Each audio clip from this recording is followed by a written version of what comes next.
Welcome back to the interview. I'm Gene Marrano. Our guest today is Sherman Lea Sr., Roanoke City Council. Of course, your son, Sherman Lea Jr., we should mention, played football for William Fleming, I believe? Or? Yeah, he was a quarterback for the team that went to the state championship game, and we would have won the state championship game if it had not been for a player by the name of Ronald Curry that was, at that year, was the #1 player in the country. Right. And he went on to play, as we all know, at North Carolina and then professionally. Played basketball and football. Basketball and football. He was a tremendous athlete. Right. But I'm proud of my son and the William Fleming Colonel that year. It was an exciting time for our city. How excited are you about the fact that we have 2 new high schools now, and Fleming will bring their new football stadium online this fall? What does new schools and maybe even on-campus stadiums, Sherman, do for the surrounding communities, both in PH and in Fleming? Well, I think the timing could not be any better with the economic situation the way it is, and people are stretching to make ends meet to have a stadium. And I think for that part of Northwest Roanoke, it's going to be a shot in the arm. People are excited about it. I think it's not only going to be prior to the school and the students, but that whole community is going to be a part of the process. And it's going to be a great, the activity is going to be a great move. It's going to be a great move of activity there. I think, and I can feel the excitement already, and we're continuing to have programs and activities lined up for the school system. So it's a great move for the city. I think it's good for the community in Northwest. And now that both of our schools have those stadiums, and I think it's a win-win, and I commend the school board as well as the city council, because those were expensive projects. Right. And there was some controversy on both of them. There was some controversy throughout, and still is some in terms of the seating and capacity.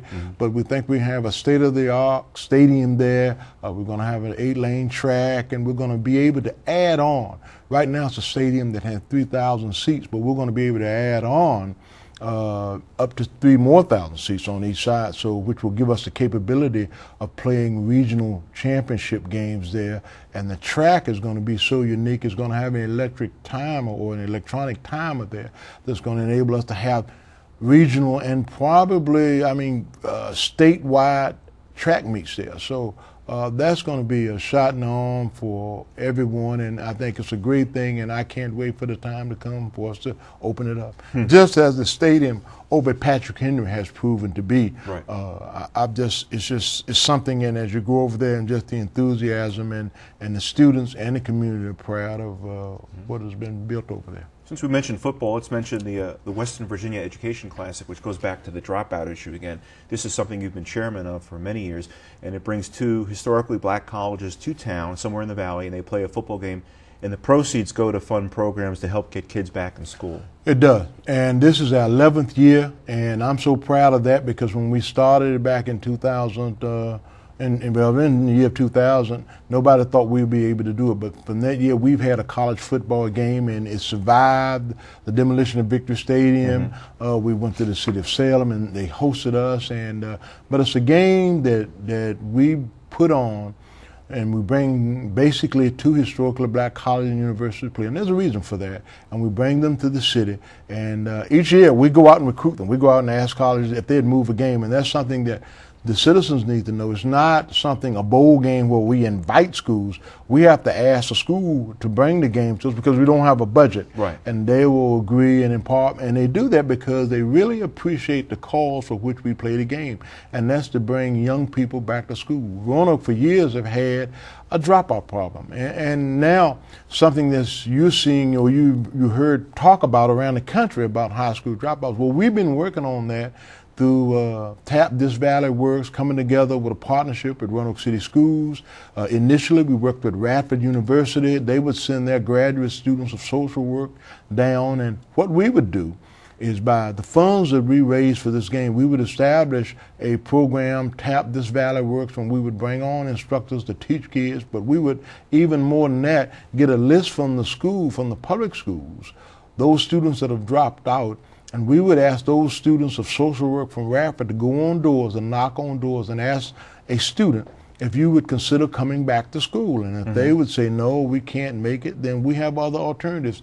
Tap This Valley Works. So we're all working in a partnership. And the Department of Education has really I think really stepped in and said, if you can get those young people to come back to school, whether it's in public schools or TAP This Valley Works, that's going to be not counted against you. You're going to be able to even restore some of the funding that you lose when kids drop out. So it's a win-win, but it's a good thing for the community. And what I wanted to show young people, especially in the Northwest, that you're not a failure if you don't get into Virginia Tech or if you don't go to UVA. Here's some schools that can come in and you can go and get a good education. And what has happened out of there, we've had almost 10 people who have went on and got their degrees at those schools, and a lot of that is a result of the schools coming in, and they come in a day before the game and they recruit and talk about their school. So It's been a win-win for us, and the community has been very supportive. We've had solid corporate sponsorship, and so it's a great thing, and I'm just real pleased and proud of what we've been able to accomplish. Quickly, where is the game this year? Where and when? It's going to be at the new Fleming Stadium. There you go. It's going to be held on October 9th, and the game will be played between St. Paul's College and Bowie State College in Bowie, Maryland. Okay, we got a couple minutes left to ask you a couple quick questions. Sure. Fellow Councilman Court Rosen proposed a meal tax hike, 2%, with a sunset, I believe, after 2 years, to help fund schools because of the shortfall in the money. Did you support that, and why? I supported it, and because I think it was a way to at least help our schools out, because schools are our #1 priority. And I supported that. And let me just say that I commend Councilman Rosen for that idea. And in the beginning, it wasn't accepted by everyone. I think the fact that, and a matter of fact, if it had not have snowed, Court and I were preparing to have a press conference, just he and I, proposing the tax, not to vote on it, but letting the citizens know we have a proposal that we wanted to bring forth, but we got snowed out, so we postponed it, and that enabled us to try to convince our colleagues on council to support it, and they did. But it was something that I supported from its inception because I thought it was a good idea, and I commended Councilman Rosen for taking that. And those are the kinds of things that you have to do on council, and that took a lot of courage. And to propose a tax, to propose a tax as you're an elected official. But it's a good tax, and we felt that once the citizens knew what it was for, and if we could bring in the sunsetting law, and we could do all those things that we felt we'd get supported, and polls showed us that people really supported that. So we're pleased that's gone forward. Quickly, some new blood on City Council by the time this airs.